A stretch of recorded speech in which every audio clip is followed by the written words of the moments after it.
1600 December 31 British east India company എന്ന സ്ഥാപനം രൂപം കൊള്ളുന്നു.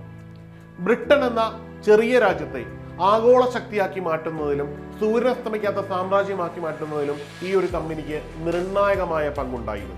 ഇന്ത്യയിലേക്ക് എത്തിയ ഈ കമ്പനി ആദ്യമായി അവർ ചുവടുറപ്പിച്ചത് ബംഗാളിലായിരുന്നു. ബംഗാളിലെ ചെറിയ ഗ്രാമമായ കാളിഘട്ടിനെ അവർ ഒരു കോട്ട കെട്ടുകയും വളർത്തിയെടുക്കുകയും ചെയ്തു. പിൽക്കാലത്ത് കൽക്കട്ട എന്നും പിന്നീട് കൊൽക്കത്ത എന്നും പേര് മാറിയ ഈ നഗരം 1722 മുതൽ 1911 വരെ ഇന്ത്യയുടെ തലസ്ഥാന നഗരമായിരുന്നു.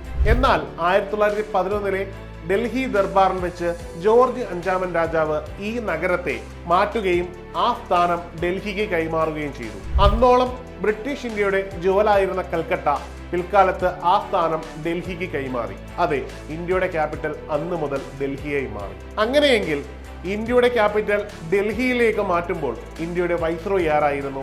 ഉത്തരമറിയാമെങ്കിൽ കമന്റ് ചെയ്യൂ.